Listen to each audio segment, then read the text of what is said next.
Welcome to part 2 of Intro to SQL for Reporting. The last we left off, we just did the between, and if you haven't seen part 1 and maybe even played around with the SQL, you may want to go and view that version first and then continue on with this one. Now with part 2, we're going to actually get to the part where we get to take advantage of the power of the relational database. This is where we're going to be able to bring the data from 2 or more tables together. And so let's go ahead and get started with that. Okay, remember we have to go ahead and open our database. So you go into Programming, SQL, Chinook. There we go. Looking for our Chinook SQLite database. And we'll go ahead and open that. And just really quick, let's go over this again. Let's use the invoice and the invoice line. Now remember we talked about primary keys and foreign keys. So here's a primary key. So we can look down here and see that on the invoice it's using the invoice ID as a primary key, but on the invoice line, it's invoice line ID. Then when we go back up to these F keys, which are the foreign keys, and we look at the invoice line, invoice ID, and you'll see that the invoice ID is a foreign key on the invoice line. And it looks like the invoice line has a foreign key of track ID. So that should tell us that we can join invoices, the invoice line, and then we can join track ID, or the tracks, to the invoice. Okay, let's take a real quick look at the relationship part. So here we have a table called genre. I'm just using the Browse Data tab. And so we have rock, jazz, metal, alternative, punk, rock and roll. All right, we have a whole bunch of them.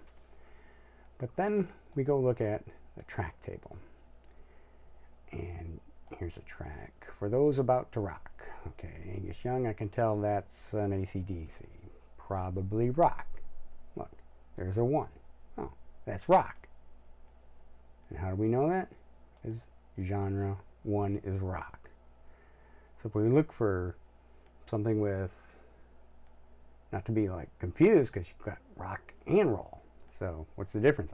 I don't know. So whoever set this up put in 2 values that seem to be very similar. But I'm sure they had the reasons. Let's go back to the track and look for something else. There's 2s, 4s, 5s. Let's see if there's any. 7. So what the heck is this? I have no idea. But we can know because the genre table 7 is Latin. The clue would have been the language. But so you can see this is how we're going to join. This is how they're related. This value in here is in another table, and that table is genre. And this one just happens to be probably a lookup table, originally populating a drop-down where somebody could go through when they were entering this data into the database, however that might have been, would select from a drop-down, and that would become the value that's stored in the other table, which is the track table. And if by chance you have a misspelling or something like that, instead of having to go to the track table and correct every misspelling that had propagated through, you just have to change it in one place. And now when we do a join, you get the correct version. So let's take a look at how we do the joins. There are 2 types main joins. There's the implicit and the explicit. There's an implicit join. You don't actually tell it to join. You imply that it should join by listing out multiple tables. So let's look at how we would go about doing that. we'll go ahead and select everything from the album. And we'll see what the table looks like. Would help to have from. And so we have that. We have the album ID, title, and artist ID. And this other ID, that's telling us it's a foreign key. So we know that there's artist, so we'll go ahead and select everything from artist. And here's our artist ID. So if we want to have, we'll do an implicit join. We'll bring both these tables together through the use of the where clause. So we will select the title, which is from the album, and the name, which is from the artist. And so we'll do from album, comma, artist,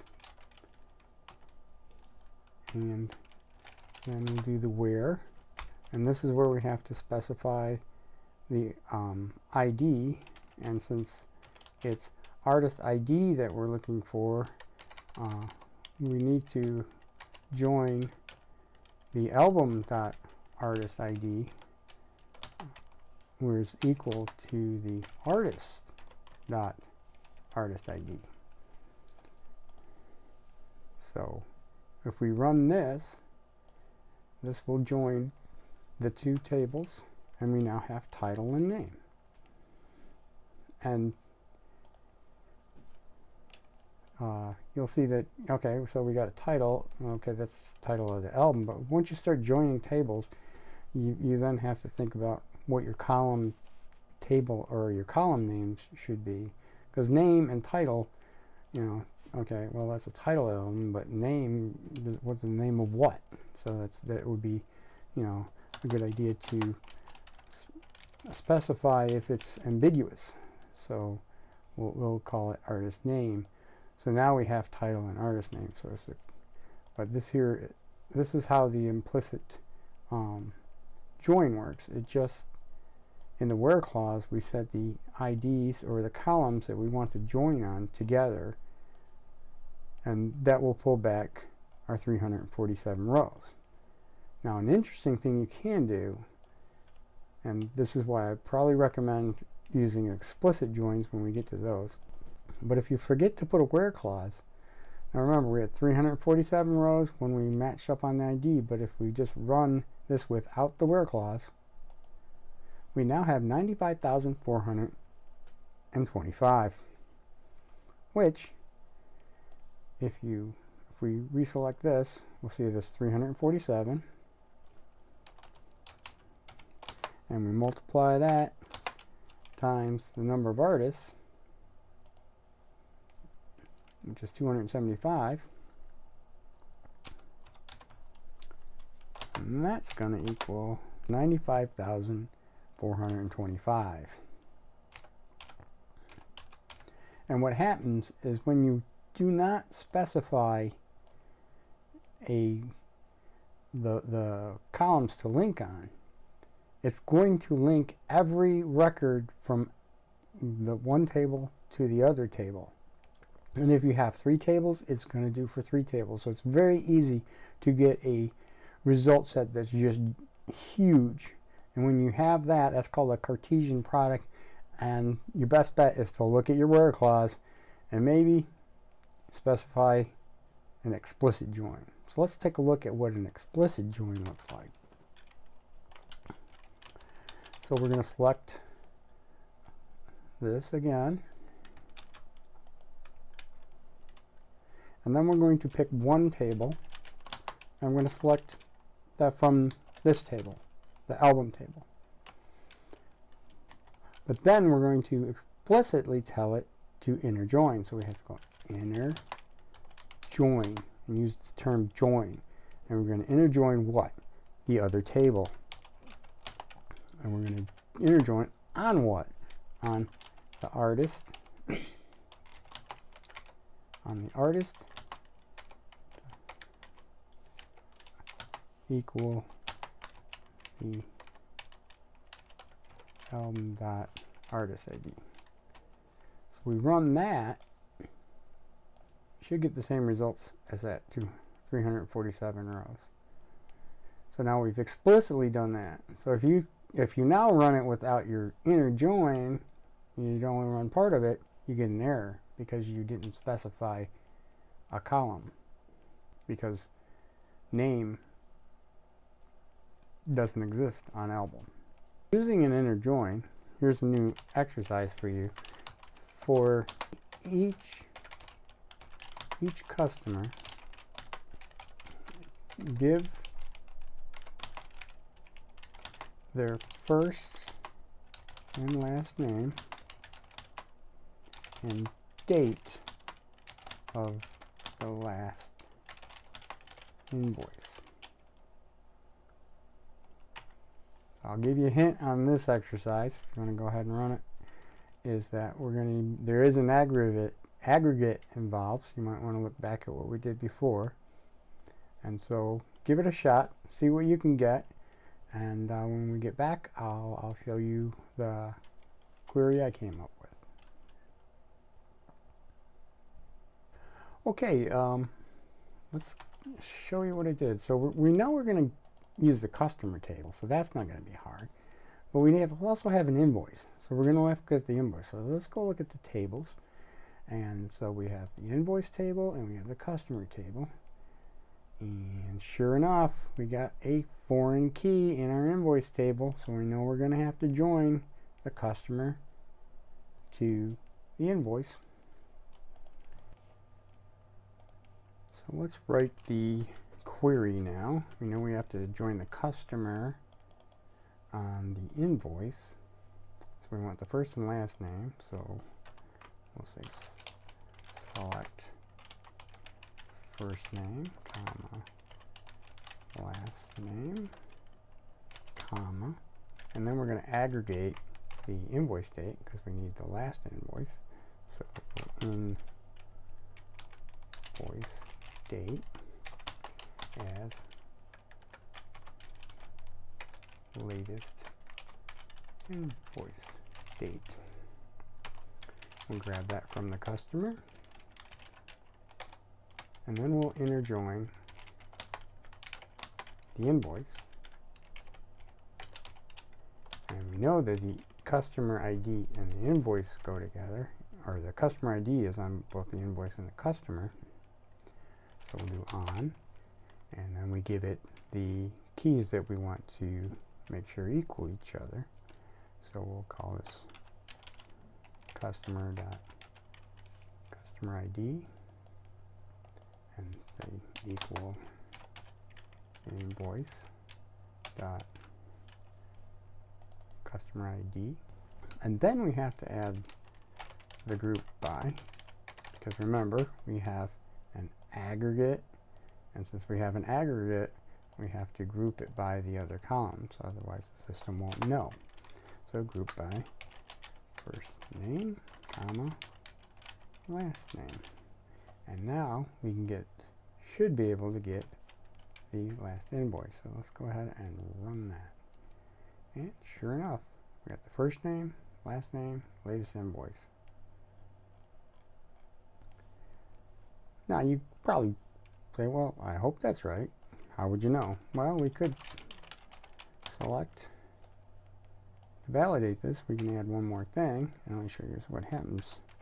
Let's add the customer ID and go ahead and run the query with that, so we can have an ID that we can look up to validate. But then, as I mentioned before, we now have an ambiguous column name, customer ID. It doesn't, the system knows the customer ID is on the invoice and it's on customer. Which one are you talking about? They should be the same, but you have to explicitly tell it that. So what we'll do here is customer dot, and now we should get another error, but we're going to put the customer ID in here.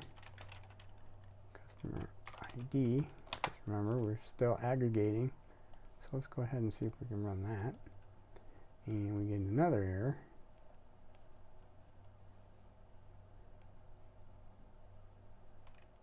invoice customer. And again, we need to specify.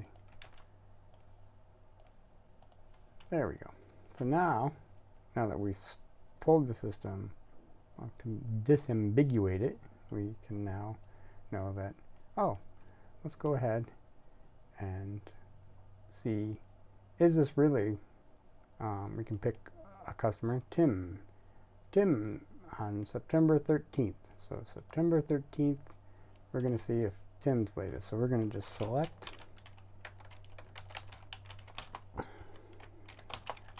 from invoice where customer ID equal, and we want Tim 19,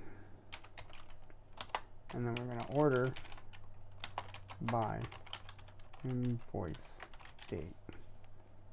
If you don't specify an invoice date or an order by for the invoice date or for whatever order you want it to be in, it's going to bring it back in any order the system finds. It could be the order in which it was entered into the database. It could be because of the way the system processes the data and puts the data together and does stuff. It could come out in any order. So your best bet is to explicitly tell it what order to use. So go ahead and execute that. And the latest, highest invoice date, September 13th. So now we know we got the latest, and we validated it by running another query, which is a good practice. Now that's an inner join. An inner join basically matches everything where they're equal, where they match.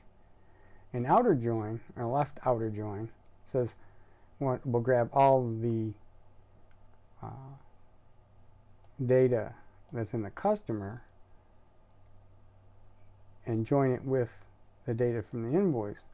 But so if there is no invoice for a given customer, which would be strange, but it could be possible that a customer placed an order but then canceled it, so there is no invoice.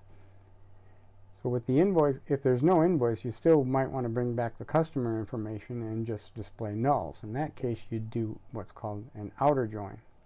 In a left outer join, we grab it from the customer and put it in, and all the stuff from customer and the information from the invoice, not fill, and then it just wouldn't fill in the values.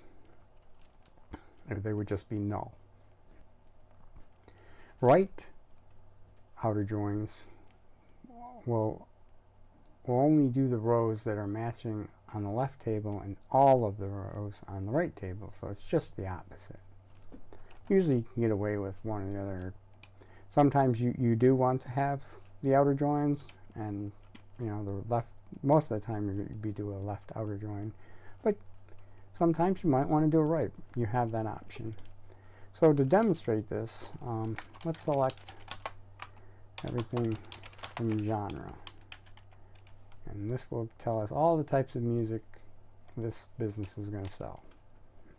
But we notice something's missing. Rockabilly. We don't have any rockabilly. So I'm gonna do a quick insert in here because I happen to know that this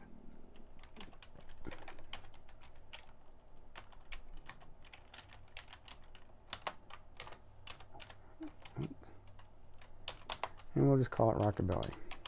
And I just want to be able to show what happens when you do an outer join. And since the data in this is all I wouldn't say perfect, but it's too clean that you can't get something like that. So we're going to go ahead and insert into that table. I am not going to cover inserts and deletes and stuff like that in depth, so just know that anytime you change data is a dangerous thing, and that if you're supposed to just be writing reports, make sure you only write select statements.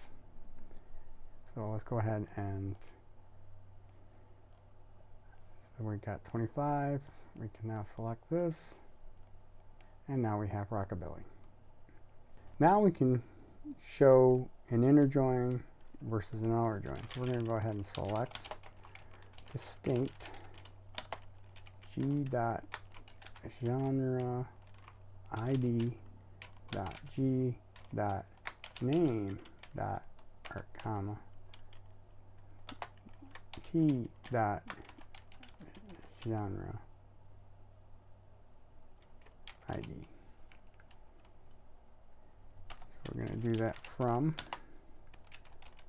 genre g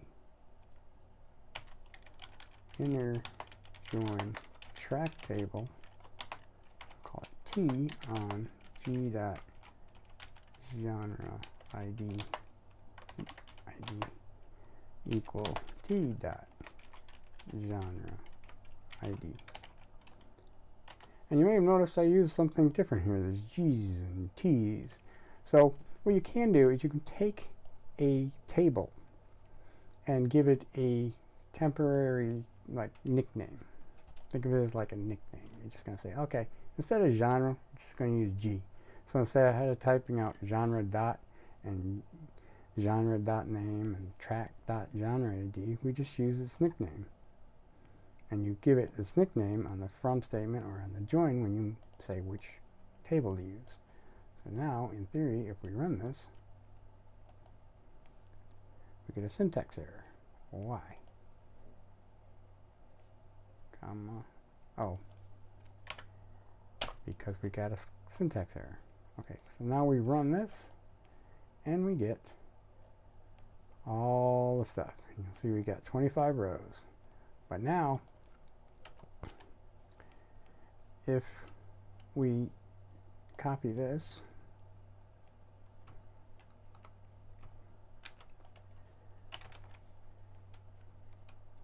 and we'll have to remove the distinct because we're going to be doing an outer join, so and we'll change this to left outer join. Now we didn't have to specify left inner join because that's the default on an inner join. So we have a left outer join, and then we're going to specify where t dot genre id is null. So now we're going to do all the stuff here, and when the link to the table is null. So let's go ahead and select that and run it. Left outer join helps us spell it correctly.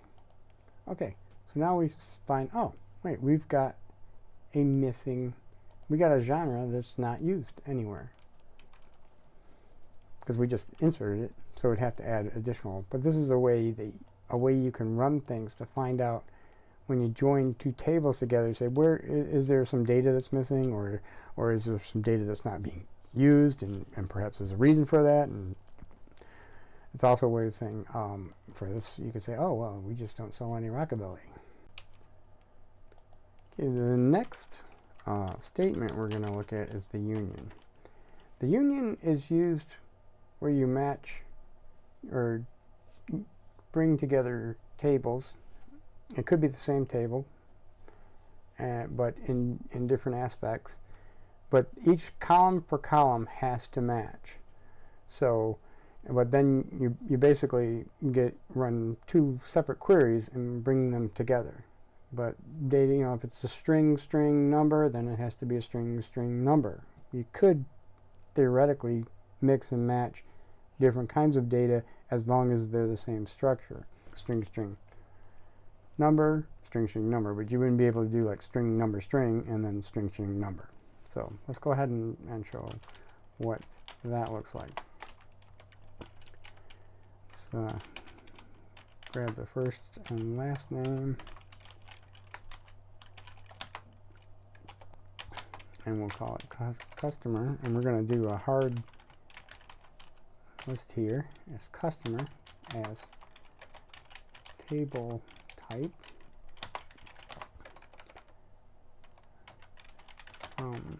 customer where the country is equal to Canada. Oops. And then we're going to use the keyword union, and we write another query. This is going to be very similar, so we know. But instead of customer, we're going to grab from the employee table, because we want to see everybody who's a customer or employee that's from Canada. So which is where all the employees are from. That's why I picked Canada. So Canada, and now we can order by table type, last name. So what will happen is it'll run this query, then it'll run this query, and then, oops, we have to specify the employee. So then it'll run this query, put them together, and then it will order them by the table type. So it'll put all the customers together and all the employees together, and then order those people by their last names. So if we go ahead and run this, and we get customers together, the employees together, and then you can see the last name is in alphabetical order. So that's how you do a union. You just have to specify column by column match, and then use the union. One thing I glossed over a little was the distinct. Distinct. This is very important because you may have many rows returned with the same data. And this could be for a number of reasons, but because the way the join works is you're keying on multiple things, but there's multiples of those. So if you want to get a list of customers with invoices, and multiple customers have multiple invoices, and you didn't want it, you could just use distinct, and it will filter that for you. Here we'll do a select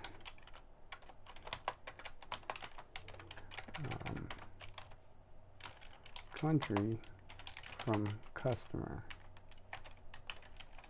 and if we run that, you'll see that there's multiple Brazils, multiple user, and you're like, I really maybe don't want that. So instead you just select distinct country from customer. So now instead of 59 rows, we get 24 rows. So now we have a list of distinct customers, or distinct countries that our customers have ordered from. The next thing we're going to talk about are subselects. Subselects are just queries within queries. They can appear at the column, within a column, or within a where clause. I'm also going to introduce another keyword called exists. Let's say we want to show the artist and the album title for artists with more than 5 albums. Let's do that with a subselect. So we'll select, and this time we'll do a name, because that's the artist name. And then we'll use al dot title, and we can't use a because we already used a, so, and then we'll go from artist a, and then we'll inner join the album al on a dot artist id, and that's equal to the al dot artist id. Now when we run this, if I didn't make a mistake, we get the name and title of every single artist. But we only want to see the name and title of artists where they have more than 5 albums. So we need we'll use a subselect to do that. So this is where we're going to say where exists. So what it's going to look for, it's going to look, does the thing I'm looking for, this artist ID, exist in this query? We're going to go ahead and select artist ID, and then we're going to count the artist ID as num of albums,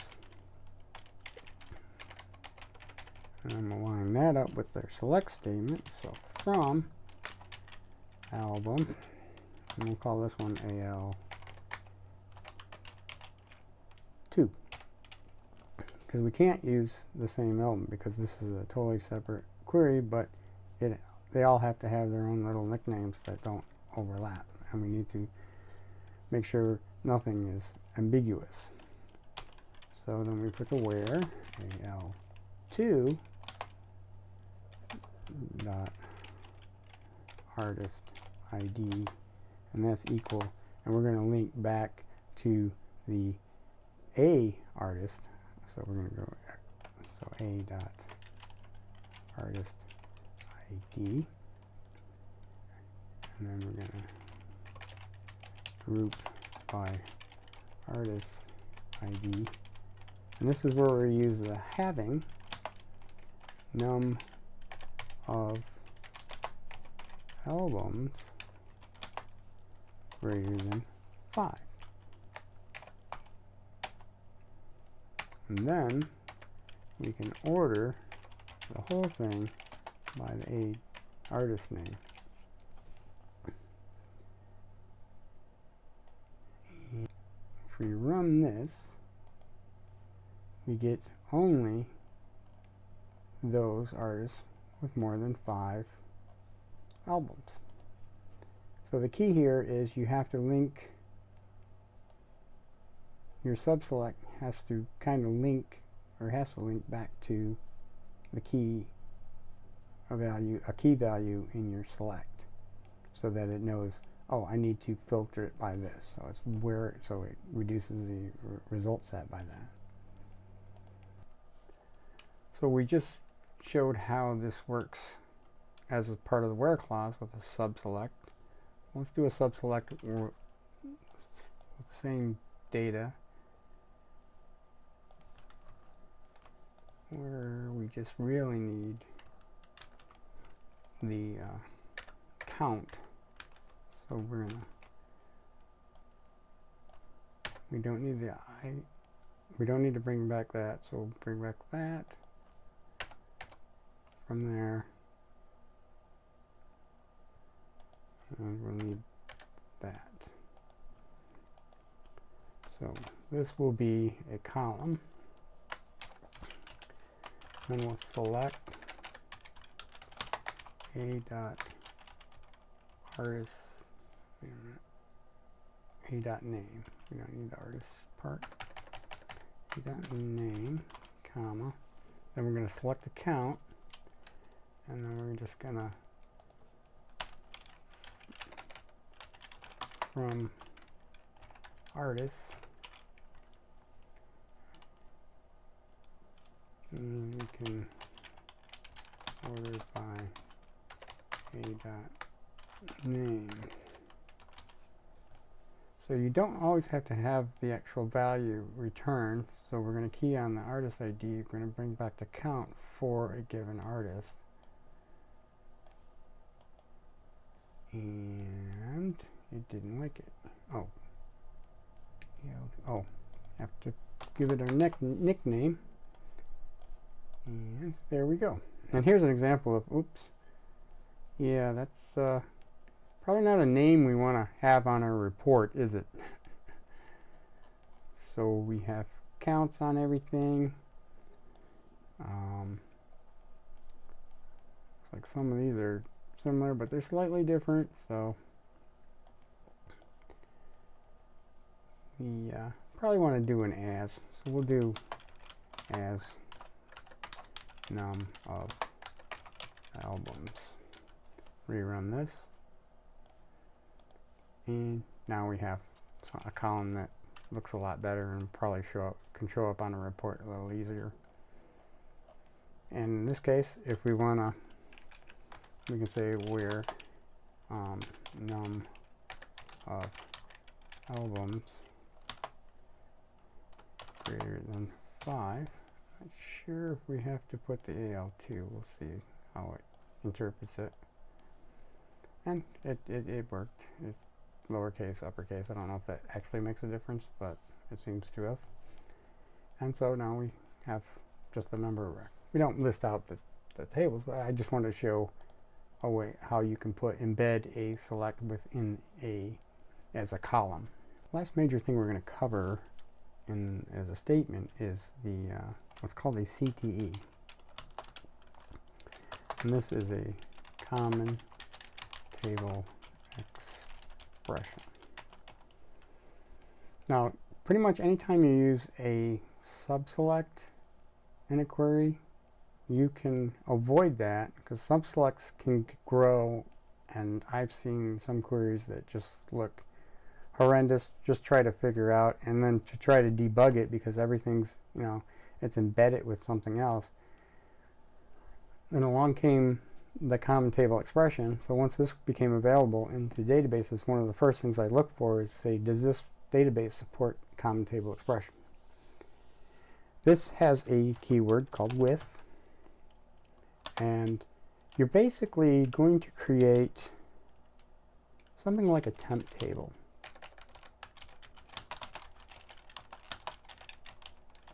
Now, in days past, before CTEs and those kinds of things, on occasion you'd actually have to create a table to hold intermediate results that you could then, perform a query on to aggregate and do other things that would allow you to actually get the data you want it to. But with the common table expression, you can kind of create temporary tables. You can think of them as like a temporary table that exists for only while the query is running. So let's show how this works with an example. So you start off and you have to give it a name. So what you might want to do is use some kind of naming convention. So like common table expression, CTE. And then it's going to use that as, because we're going to say with this table name as, and then instead of giving it we're kind of reversing, we're giving the name a query. So then we go ahead and select artist ID, count artist ID,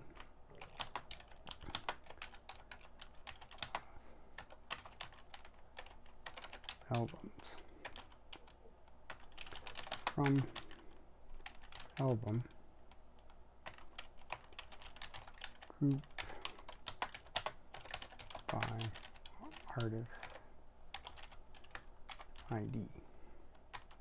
And then we end it.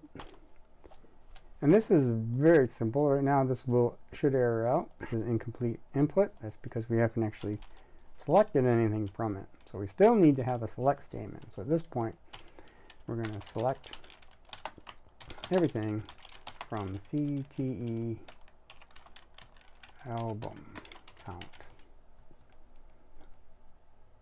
And if we run that, we get our artist IDs, we get our number of albums.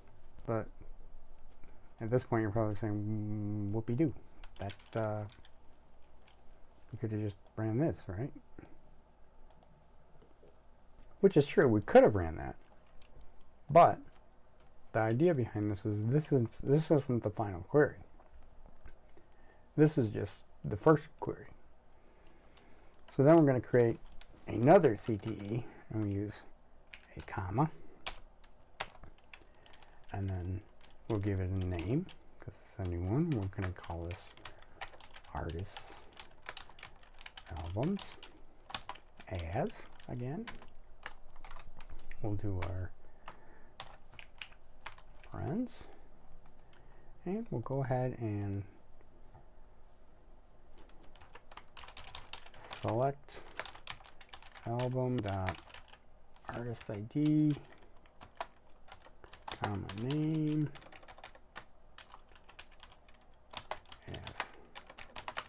artist, comma, title as album from album.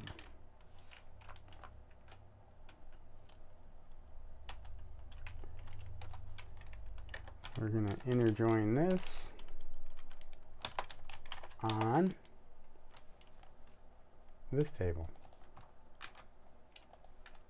Oh, wait, that table doesn't really exist. It does now, temporarily, in memory.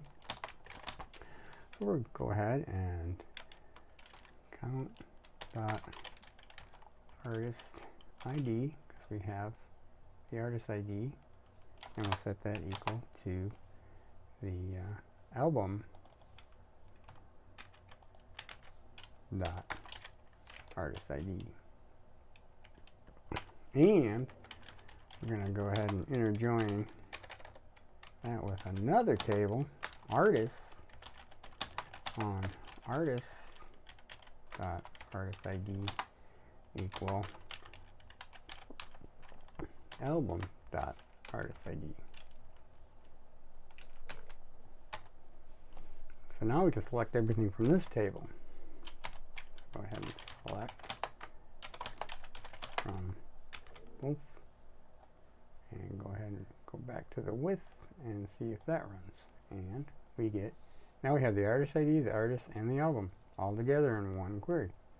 So at each level of this CTE, you can run a query, join it with the previous query, and really I'm just showing this for as an example of how you build these together, is that you can, as you go through this, you can test it. So if at some point you're wondering, oh, wait a minute, what do we have this for?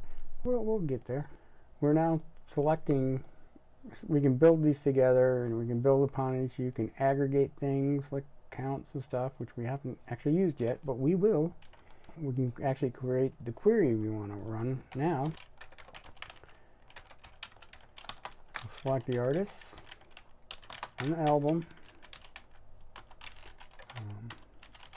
from this query.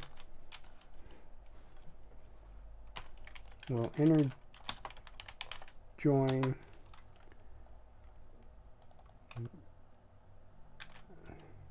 this table, the CTE account on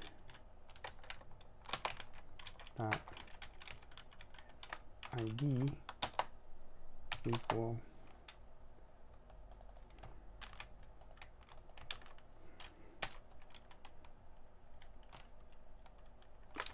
artist ID, where we'll grab the album count dot num of albums greater than 5 order by artist.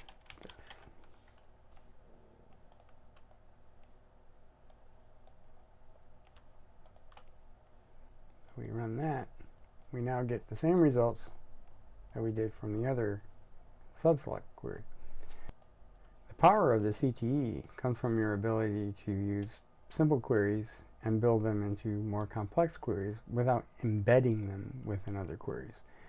And as I've said, I've seen queries with subselects and you know, you're starting to look like you're writing queries in Inception. So let's do another CTE just to try to bring us home. We'll do CTE tracks as, and when you start off with your stuff, the first query is usually not reliant. Like this one is reliant on the first album, or first query, but you can write your queries as you go and test them as you go. So we'll go ahead and select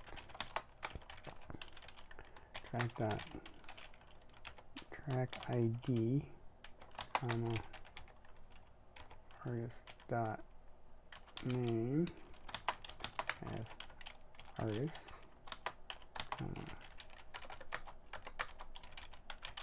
track dot name as song,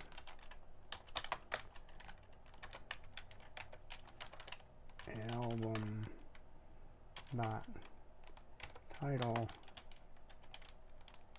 as album, and we'll go ahead and from track, and we'll inner join the album on album dot album ID is equal to the track dot album ID, inner join, hope I could spell, artists on artist dot artist ID equal, linking back to the album artist ID. And now with this we can move to the next CTE. So, well, before we do that, let's go ahead and select everything from this one. Oops, got an extra T there. From CTE tracks. We'll go ahead and run that. And now we have a list of all the tracks by artist, song, and album. Now if we go back to the database structure, we can see that the artist is just the artist, the album just has the title and the ID, so we're linking these all together. And and then the track itself, which is down here, which we can then link back to the album. So this is how we're bringing these three tables together and basically making our own little table which lists out the tracks by artist with their artist and the song and the album. We now can do another CTE, so we'll go ahead and put our little comma there, and CTE top played as, and we're gonna select, let's do that, select track ID, account, track ID as track count from. Now we're bringing in the playlist track. We're going to group by the track ID because that's again our column that's not part of the aggregate, and we're going to order by track count sending limit 100. I'll go ahead and do that. Now we select, so this is totally independent of CTE tracks because we haven't linked these together yet. So we can now select this to make sure that is this looking right. So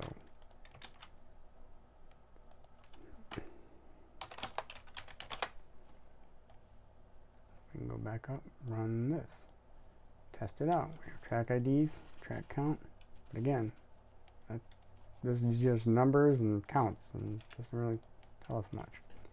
So now we can join our CTEs together, select CTE underscore tracks dot song dot comma artist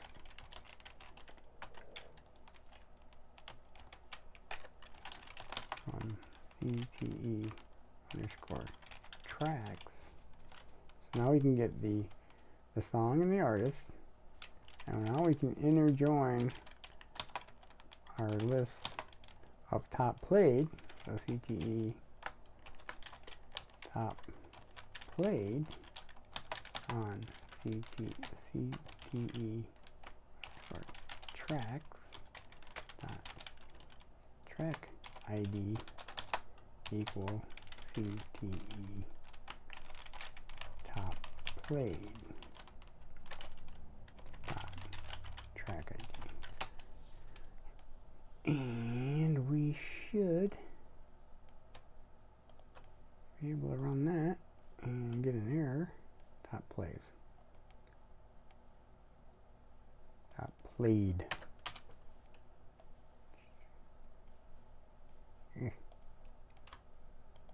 And there we go. We now have a list by artists and the top 100 overall and where they show up by song and artist, which we had to use the playlist tracks to get the information about which is played, which is on the most playlists, and then link them to the track and the album and the artist. And so we could slowly bring that together. I recommend going through CTEs and learning them.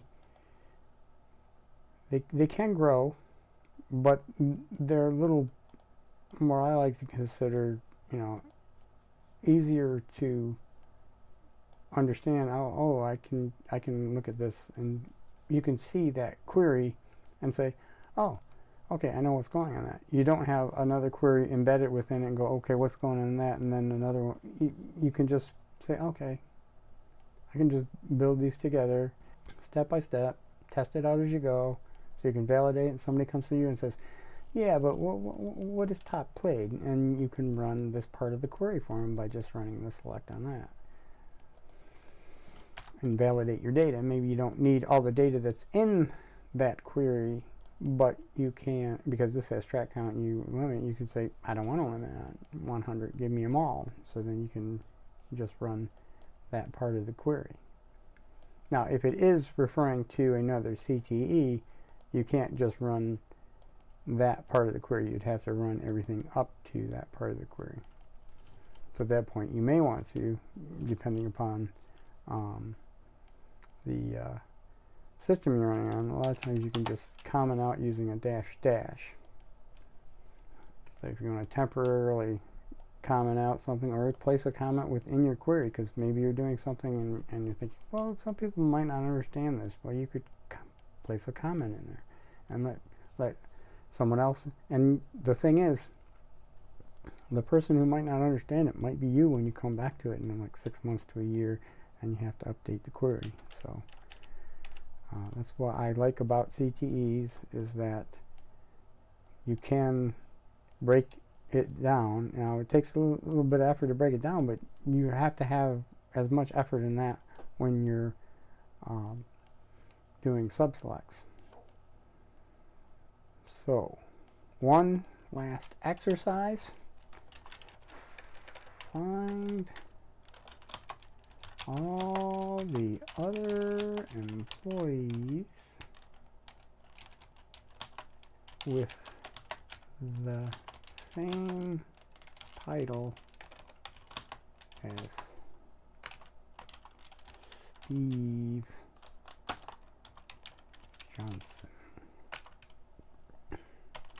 So you should write a query using subselect and another using a CTE.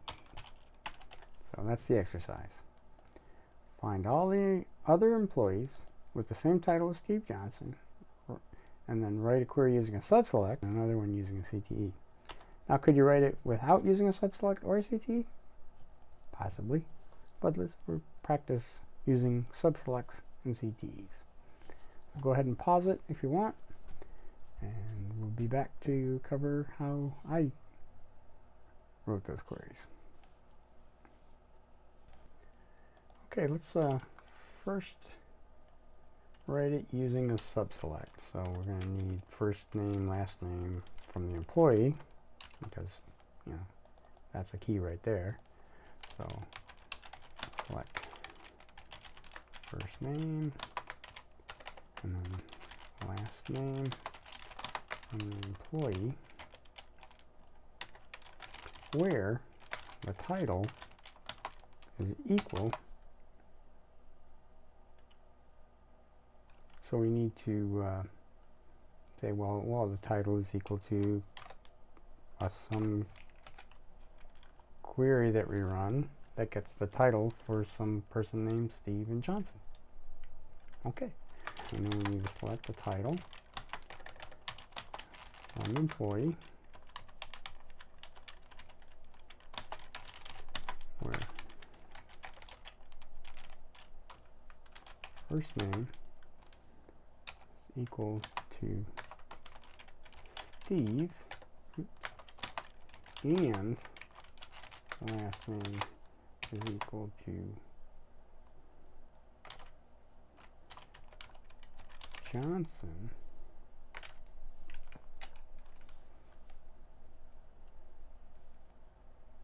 So we can, but now this will get Steve Johnson, so we don't want to list Steve Johnson, so this is where we're going to have to say and first name is not equal to Steve and last name is not equal to Johnson. Now when we run this query, we should get Jane Peacock and Margaret Park. And let's go take a look at what this looks like as a CTE. We need our with keyword, give it a name, just call it search title, and as, and we're going to go ahead and select the title, first name, and last name. So we can grab this, but we'll have to modify it. So we got the title, first name, comma last name. And I'll explain why we have to add those. So now we have, let's format this a little better. Okay. So we have our in here, and we can go ahead and select answers from search title. And so this will give us just the title and name and last name of Steve Johnson. So we have Steve Johnson, sales support agent. So we have a way of determining who Steve Johnson is. And then we can say, okay, now that we tested that, we got his title, so now we're pretty clear on that. We can now select the first name, comma, last name from the employee,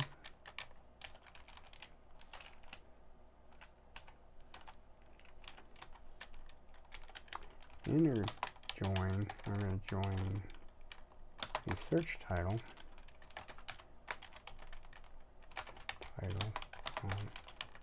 employee dot title equal search title dot title.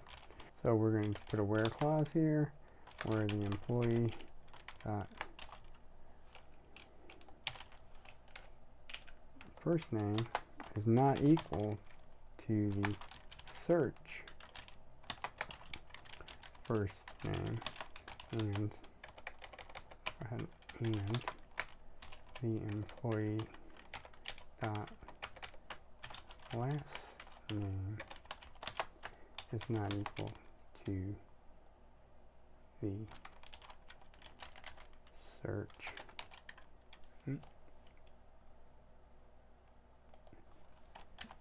title dot first name and search title dot last name. And so if we run this, we get an ambiguous column name. Why? Search title. First name.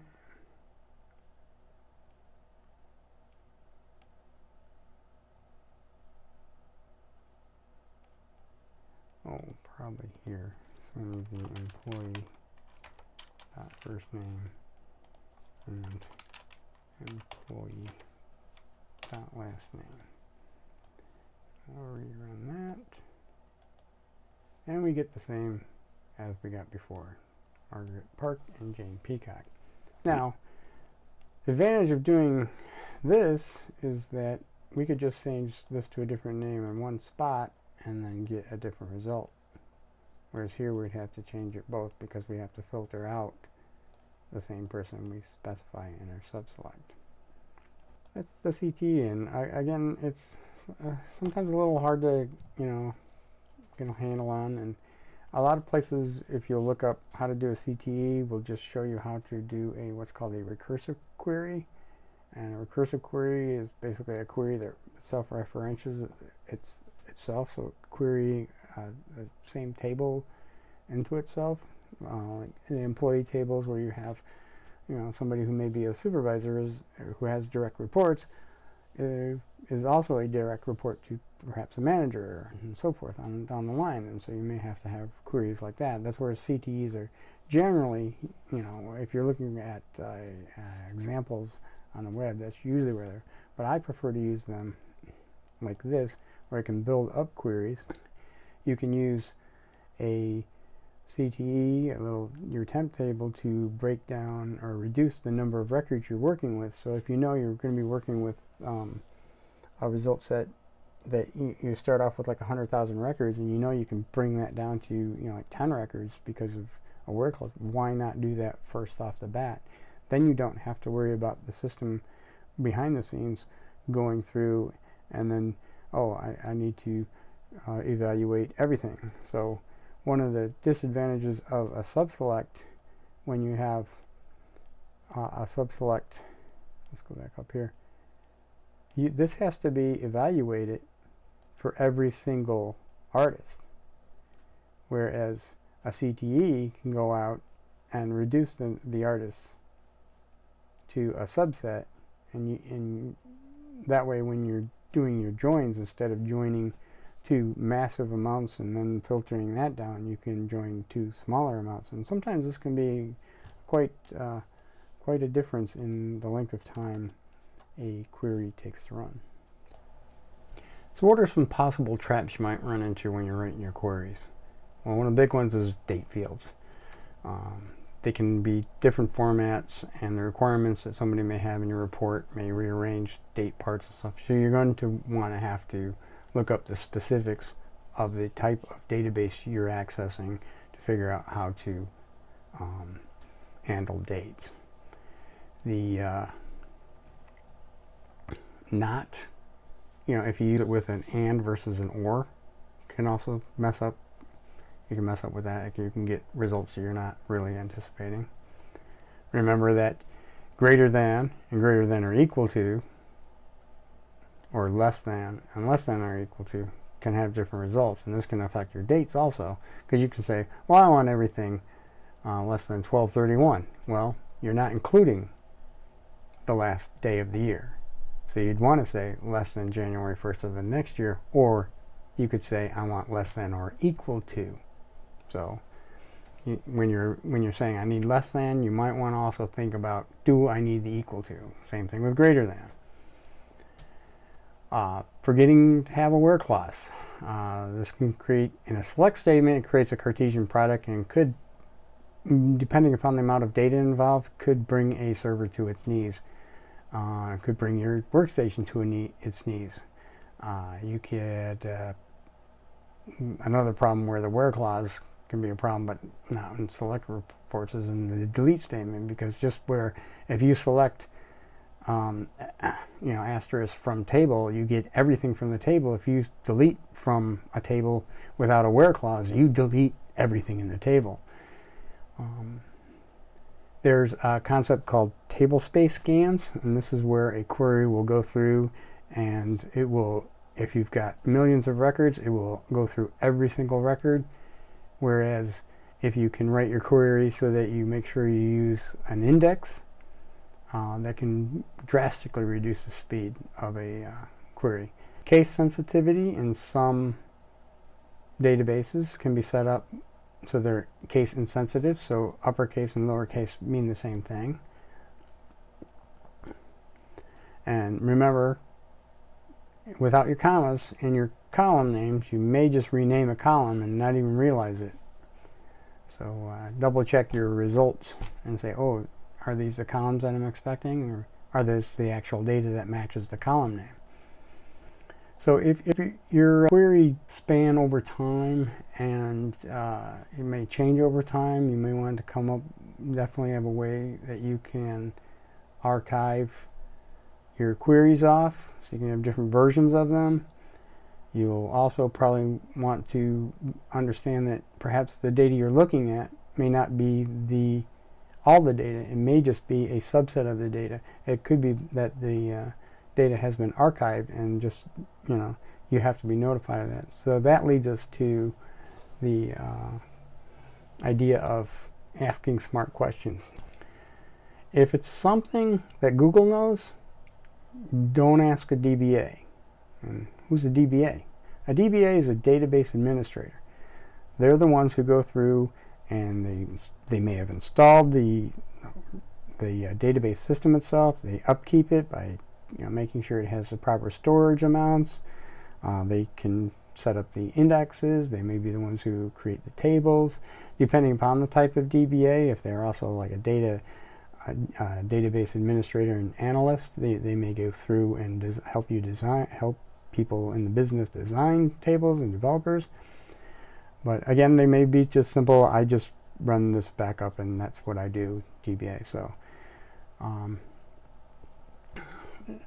smart question, you can, you know, a smart question would be to ask the DBA, oh, what is the database? Is it Microsoft, Oracle, Postgres, so forth? What kind of database is it and what version you're on? Because the version can determine what kinds of statements and SQL you can write. Microsoft has Transact SQL. This is, you could consider like an add-on to the SQL statements. All the stuff I've pretty much shown, with exceptions where I call it out, are standard SQL statements. This should work pretty much unchanged in any of the different types of databases. However, there are, like I said, additions that a database provider may have added, and you might be able to take advantage of those.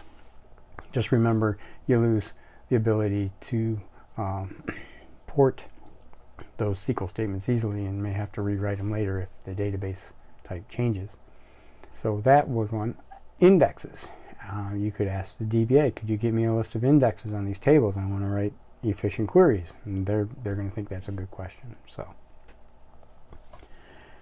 that's some of the possible traps you can run into. So now you just need to be able to access it on your specific type of database. And of course, we've been working with SQLite. So we do SQLite and maybe statement and bring that up. And we say, oh, here's a query language understood by SQLite lang. Cool. We'll just click on that. As you can see, it's got a diagram on how to do all these things, but more specifically, we're looking for select. So you could then look up select. And this will give you a breakdown on how to format your queries and what's available in the language the SQL you're using specifically. Alternatively, we can look up, let's do MS SQL and just look this up. Okay, we got SQL Server. Do we have any documents?